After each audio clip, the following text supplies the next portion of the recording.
y en eso quedamos todos de acuerdo.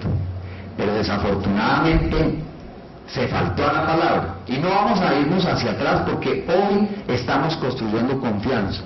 Hoy ya he tenido relaciones y conversaciones muy cordiales con ellos, como les consta, pero sí es bueno recordar esto para dejar las cosas claras. Entonces, ¿qué pasó? Se empezó un proceso, digamos, de comunicación para tratar de llegar a un acuerdo y llegar al levantamiento de ese paro, y luego a un proceso que se empezó a dar de bloqueo de vías que no estaba establecido dentro de lo que habíamos hablado. Y se hicieron varios acuerdos, inclusive uno de ellos se alcanzó a firmar por parte de los promotores en ese momento del paro y del bloqueo. Ellos lo firmaron, ellos le pusieron una firma, la estamparon, y quedamos que sobre la base de esos 7 puntos íbamos a levantar el bloqueo y nos íbamos a sentar a conversar. Y por eso el presidente de la República, respetando una palabra que estaba comprometida, no ordenó, desde el mismo momento en que se tomaron las calles de Bogotá, que entrara la fuerza pública, que de hecho estaba preparada para hacerlo, simplemente porque confiamos en la palabra que en ese momento para nosotros valía mucho. Pero cuando no hubo ese acuerdo y ya se empezó a correr la cerca y a pedir más cosas, entonces ahí vinieron las conversaciones con el vicepresidente de la República y demás, conversaciones que yo, entre otras cosas, creo que fueron positivas, porque finalmente el vicepresidente conoce, ha sido amigo de estos gremios, los conoce a fondo, son amigos personales, y créanme que si yo hoy estuviera diciendo lo que estoy diciendo sin que el vicepresidente hubiera actuado, hoy todavía estaría siendo tratado de arrogante y de que no quise dialogar o que no quise conversar. El vicepresidente, como les consta a nuestros amigos de la Asociación de Camioneros, hubo un momento en que les habló con mucha energía, con mucho respeto, pero también con mucha autoridad, y les dijo: hasta aquí este gobierno está dispuesto. Y en ese momento fue que nosotros le dijimos al presidente Santos: aquí no hay voluntad de acuerdos, aquí vamos a tener que tomar decisiones. Y por eso fue que entró la fuerza pública. Y que quede clara una cosa: cuando entró la fuerza pública, los diálogos ya se habían roto, y nuestros amigos de la Asociación de Camioneros ya se habían levantado de la mesa.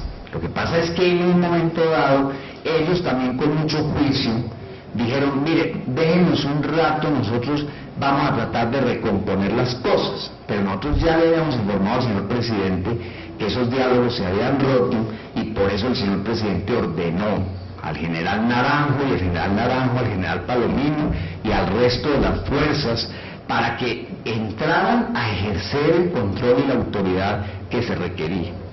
Cuando ya se empezó a ejercer ese control y esa autoridad, nuestros amigos de la Asociación de Camioneros, en una actitud que también creo que fue responsable por parte de ellos, nos invitaron nuevamente al vicepresidente y a mí, que estábamos próximos a salir ya del despacho ministerial, a que recompusiéramos las cosas, que ellos firmaban ese acuerdo sin más condiciones, con el compromiso de que se suspendiera todo tipo de acción. Y así se hizo. Se firmó y se suspendieron las acciones, porque el gobierno no tenía ningún interés tampoco en mortificar la vida, ni en aporrear, ni en ejercer vías de hecho contra nadie. Pero también quiero decirlo con toda sinceridad: el gobierno no está dispuesto de aquí en adelante a tolerar ni el más mínimo índice de conato que pueda volver a generar esta situación. Y eso ya lo hablamos con mucha sinceridad también con los amigos promotores del paro. El gobierno es un gobierno de concertación, de diálogo, pero también hará respetar el ejercicio de la autoridad, la locomoción de las personas y todo lo que los ciudadanos con todo el derecho exigen. Y además, porque yo estoy seguro que creando estos mecanismos de confianza, hablándonos con sinceridad, mirándonos a los ojos, vamos a poder construir cosas hacia el futuro.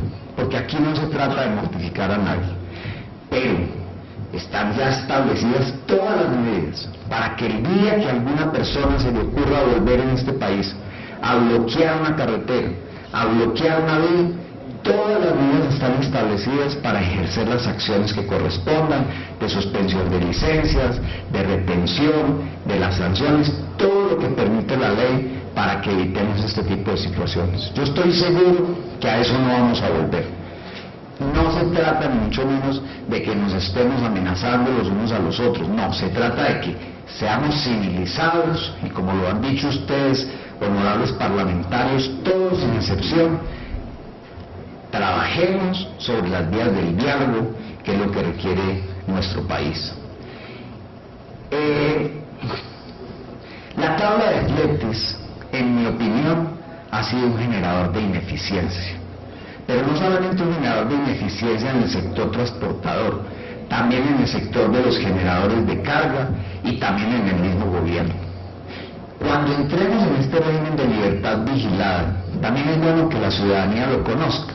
Aquí va a haber unos precios de referencia, y esos precios de referencia van a entrar muchos insumos, como aquí también se ha mencionado, unos informes del DANI, cómo es el tema de los peajes, cómo es el tema de los combustibles, cómo es el tema de los tiempos muertos, cómo es el tema de tantas cosas de las mismas vías cuando se cierran, entonces hay que hacer esas vueltas larguísimas. Entonces esa mesa permanente que va a estar regulando esos costos de precios del transporte puede llevar inclusive a que los fletes suban más de lo que en este momento existe, porque ahí se va a reflejar la ineficiencia de todos. Entonces, yo quiero que eso quede claro, porque es que para mí una tabla de fletes es más o menos como cuando uno, digamos, si yo tengo un hijo y le digo, yo le voy a seguir dando a usted 500.000 pesos mensuales durante toda la vida y se los voy a seguir indexando. Ese es el piso de ingresos suyos.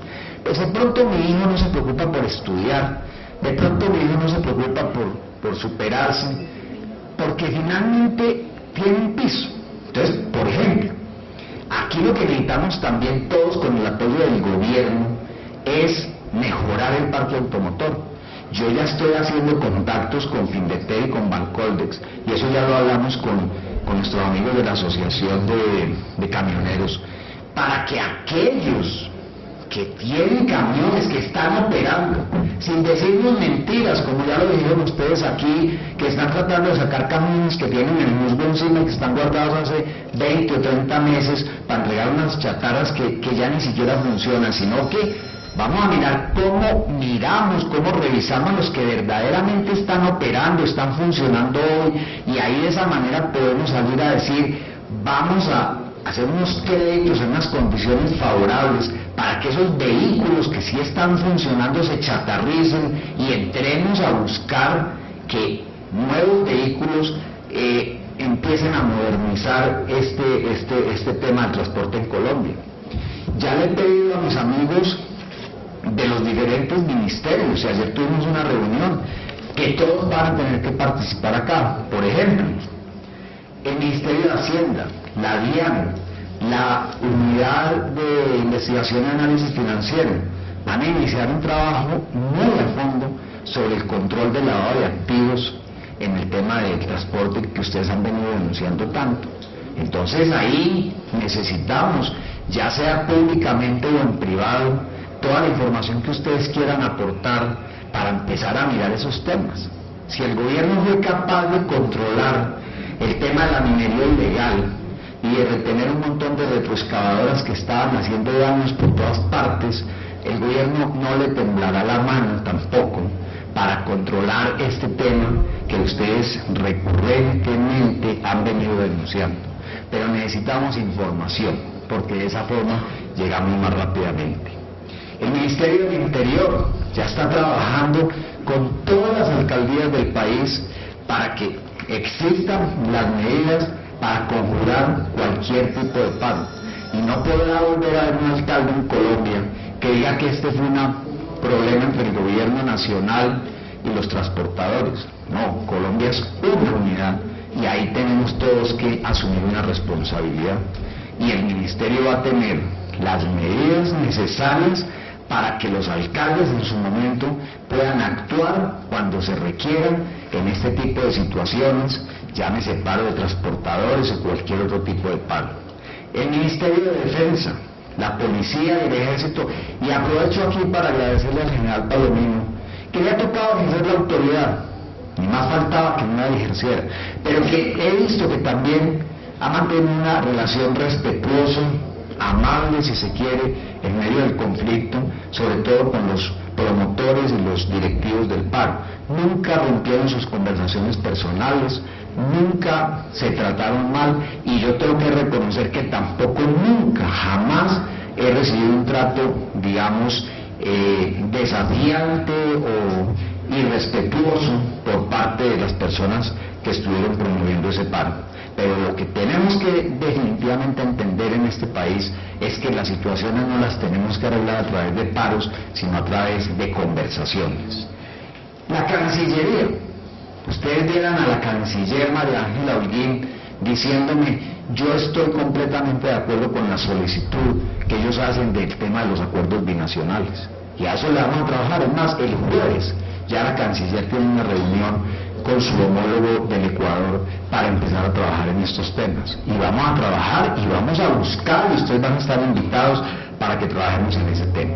Y el Congreso de la República. El Congreso, yo agradezco mucho, doctor Eugenio, doctor Plinio, que ustedes estén interesados en temas que nosotros también estamos interesados. Lo que pasa es que creo que ese Plan Nacional de Desarrollo, como cualquier Plan Nacional de Desarrollo, hay que hacerle unos ajustes en el Congreso. Y son bienvenidos los apoyos que ustedes nos quieren dar para que el tema de la seguridad vial y para que este tema del transporte se fortalezca en el Plan Nacional de Desarrollo. Y a mí, en el fondo, me gusta que se haya generado esta situación. Ojalá no se hubiera generado las condiciones en que se generó, y valga la pena presentarle nuevamente excusas a todos los colombianos que se sintieron afectados, pero por lo menos también todo el mundo es consciente ya, al interior del gobierno y fuera de él, de que tenemos que revisar a fondo este tema del transporte en Colombia. Entonces, en el Plan Nacional de Desarrollo tenemos que hablar del Fondo para la Desintegración y Renovación de Vehículos. Tenemos que hablar de la definición de la vida útil máxima de los vehículos de carga.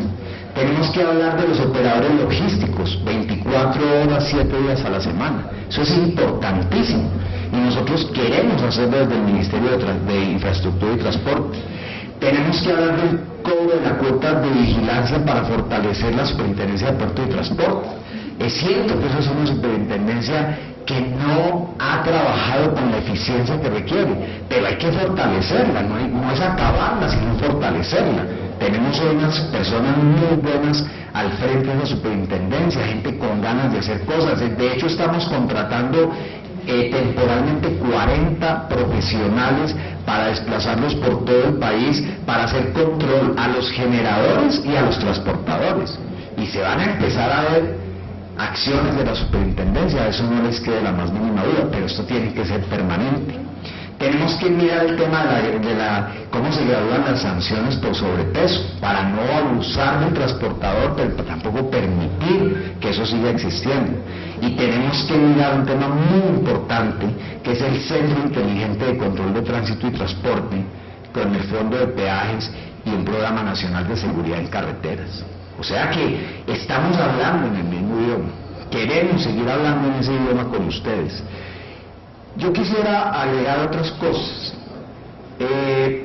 Sobre la base del respeto mutuo, el gobierno y yo en particular estoy listo a escuchar todas las inquietudes que se presenten en esas mesas de trabajo que se establezcan, que ya están, entre otras cosas, funcionando, pero que lo que necesitamos es que en estos 3 meses y medio que tienen para proponer todo lo que se quiera, tanto generadores como transportadores, eso nos lleve a hacer la regulación que necesitamos para que entremos en ese nuevo régimen. Pero eso es muy importante, 3 meses es mucho tiempo y yo creo que es suficiente. Trabajemos si quieren 24 horas al día, 7 días a la semana. Juguemos limpio, por favor. Y aquí le pido un favor a los dirigentes gremiales del sector camionero. Hombre, si vamos a chatarrizar, chatarricemos lo que es. pero no tratemos de empezar a jugarle sucio al país.